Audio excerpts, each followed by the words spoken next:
High viewers, আসসালামু আলাইকুম। Welcome back to my channel মুনের রান্নাশৈলী।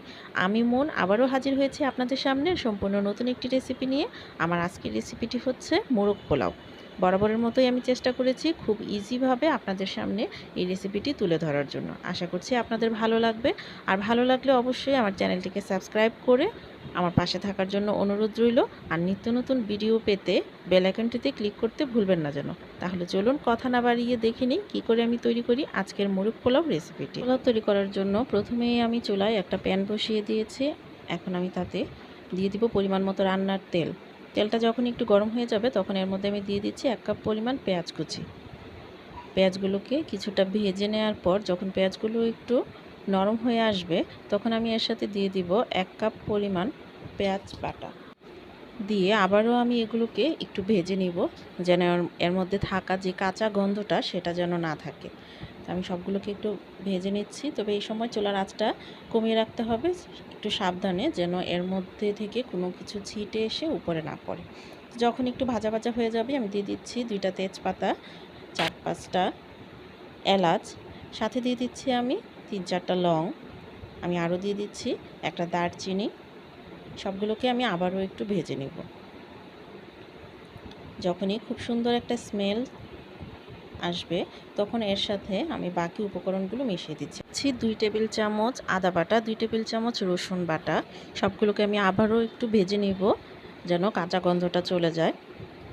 কিছুক্ষণ ভেজে নেওয়ার পর এখন আমি এর সাথে বাকি উপকরণগুলো অ্যাড করে দিচ্ছি। 1 চামচ পরিমাণ পোস্তদানা বাটা, 1/2 চামচ পরিমাণ জয়ত্রী জায়ফল বাটা, দিয়ে দিচ্ছি প্রায় 1 টেবিল চামচ বাদাম বাটা, দিয়ে দিচ্ছি 1 চামচ পরিমাণ কিশমিশ বাটা। আমি সাথে আরও দিয়ে দিচ্ছি 1 চামচ পরিমাণ ধনিয়ার গুঁড়ি,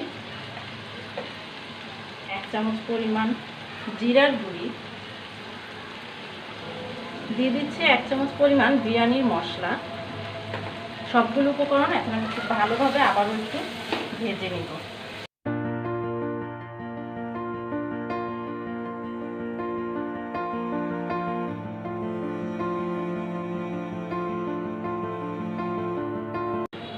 যখনই মশলাটা একটু ভাজা ভাজা হয়ে যাবে এর সাথে আমি দিয়ে দিব 1 কাপ পরিমাণ টক দই।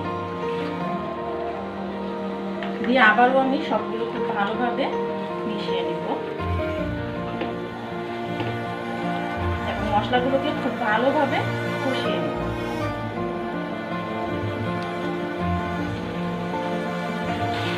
আর এই সময় আমি দিয়ে দিব পরিমাণ মতো লবণ।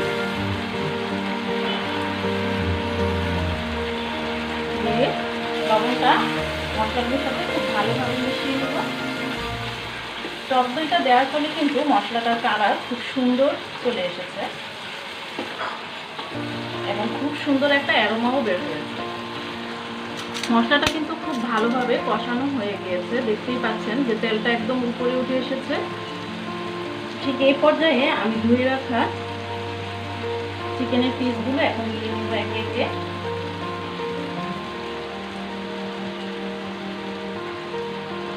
আমি এখানে ব্রয়লারের মুরগির পিস নিয়েছি।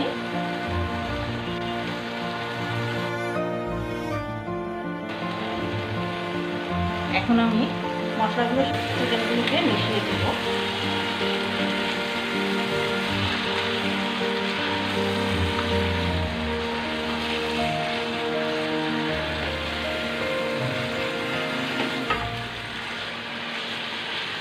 এবং চুলার আঁচটাকে এই পর্যায়ে আমি মিডিয়ামে রেখে আমি কিছুক্ষণের জন্য এটাকে ঢেকে দিচ্ছি এবং ফিরে আসছি চিকেনগুলো সিদ্ধ হয়ে যাওয়ার পর। ফিরে এলাম ঠিক 5 থেকে 7 মিনিট পর। চিকেনগুলো থেকে অনেকটা পানি উঠে এসেছে। আমি এখন চিকেনগুলোকে আবারও একটু এপাশ ওপাশ করে দিব যেন সব দিকেই মশলাগুলো ঠিকভাবে লাগে এবং চিকেনগুলো যেন খুব ভালোভাবে সেদ্ধ হয়ে যায়। আপনাদের যদি এই পর্যায়ে পানির প্রয়োজন হয় আপনারা কিন্তু গরম পানি 1 কাপ পরিমাণ ব্যবহার করতে পারেন। যেহেতু আমি ফার্মের মুরগি ব্যবহার করছি চিকেনগুলোকে কিন্তু সেদ্ধ হতে খুব বেশি একটা সময় লাগবে না। ফিরে এলাম প্রায় 10 মিনিট পর। আর চিকেনটা কিন্তু একদম রেডি হয়ে গিয়েছে এবং চিকেনগুলো খুব ভালোভাবে সেদ্ধ হয়ে গিয়েছে। আমি এখন চুলাটাকে অফ করে দিব এবং চিকেনগুলোকে আলাদা একটা ডিশে তুলে নিব। একে একে আমি চিকেনগুলোকে আলাদা একটা ডিশে তুলে নিব।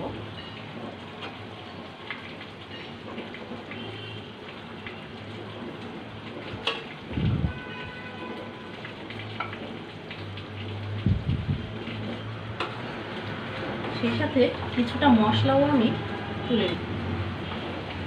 আমি অর্ধেক পরিমাণ মশলা আমি আলাদা করে চিকেনটার সাথে তুলে রাখছি।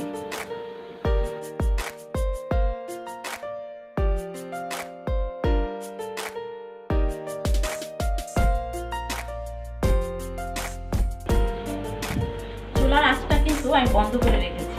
এখানে অর্ধেকেরও কম মশলা আমি রেখে দিয়েছি। এখন এই মশলাটার সাথে আমি দিয়ে দিব 2 কাপ পরিমাণ লিকুইড গরুর দুধ। আপনারা চাইলে দুধ ব্যবহার না করে শুধু পানিটাও ব্যবহার করতে পারেন। আমি সাথে দিচ্ছি 4 কাপ পরিমাণ গরম পানি।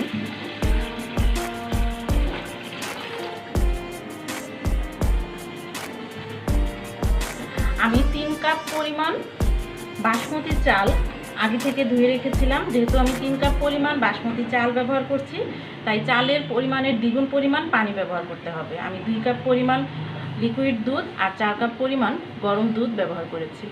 সাথে আমি আরও দিয়ে দিব 2টা তেজপাতা, দিয়ে দিচ্ছি আমি 2টা দারচিনি, দিয়ে দিচ্ছি 4-5টা এলাচ আর 4টা লং, দিয়ে সবগুলোকে আমি দিয়ে দিচ্ছি পরিমাণ মতো লবণ। একটু মিশিয়ে নিই। এই লবণটা আমি চালের জন্য ব্যবহার করছি, যেহেতু চিকেনটা কষানোর সময় আমি আলাদা লবণ দিয়েছি। সাথে দিয়ে দিচ্ছি 10-12টা কাঁচামরিচ, দিয়ে দিচ্ছি 1 চামচ পরিমাণ কেওড়া জল,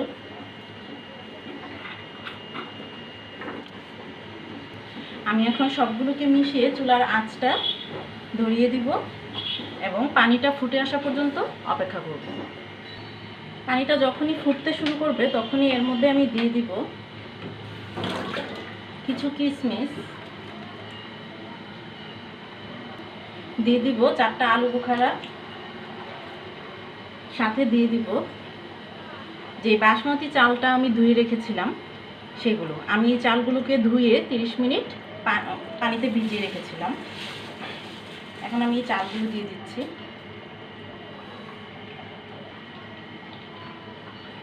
দিয়ে সবগুলোকে মিশিয়ে দিব।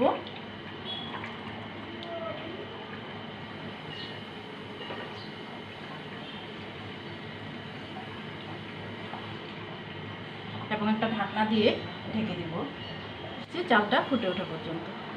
ফিরে আসছি চালটা ফুটে ওঠার পর। ফিরে এলাম প্রায় 7 মিনিট পর। দেখে নিচ্ছি কি অবস্থা আমার পোলাওটার। পানিটা অনেকটা শুকিয়ে এসেছে। আমি এখন এটাকে একটু হালকাভাবে নেড়ে দিব এবং এই সময় চুলার আঁচটাকে আমি একদম লো করে আবারও এটাকে ঢেকে দিব 5 থেকে 7 মিনিটের জন্য। ফিরে আসছি 7 মিনিট পর। ফিরে এলাম ঠিক 7 মিনিট পর। পোলাওটা ঠিক হয়ে গিয়েছে। আমি একটু উপর নিচ করে দিচ্ছি। দেখে নিশ্চয়ই বুঝতে পারছেন যে কতটা ঝরঝরে হয়েছে। আমি সবগুলোকে খুব ভালোভাবে আবারও একটু মিশিয়ে নিচ্ছি। সবগুলোকে খুব ভালোভাবে মিশিয়ে নেওয়ার পর আমি এখন এগুলোকে আবারও ঠিক 5 থেকে 7 মিনিটের জন্য দমে রেখে দেব। আর এই সময় চুলাটাকে আমি অফ করে দিব। তো ফিরে আসছি আবারও ঠিক 7 মিনিট পর। ফিরে এলাম 7 মিনিট পর। পোলাওগুলো একদম রেডি, অনেক ঝরঝরে হয়ে গিয়েছে। এখন আমি এখান থেকে কিছু পরিমাণ পোলাও তুলে রাখবো একটা ডিশে। আমি এখান থেকে অর্ধেক পরিমাণ পোলাও আমি তুলে নিয়ে বাকি পোলাওটা আমি পুরোটা প্যানে একটু ছড়িয়ে দিব এখন আমি একে একে এই পোলাওয়ের উপরে দিয়ে দিব চিকেনের কয়েকটা পিস দিয়ে এর উপর আমি এখন দিয়ে দিব কিছু পরিমাণ বেরেস্তা।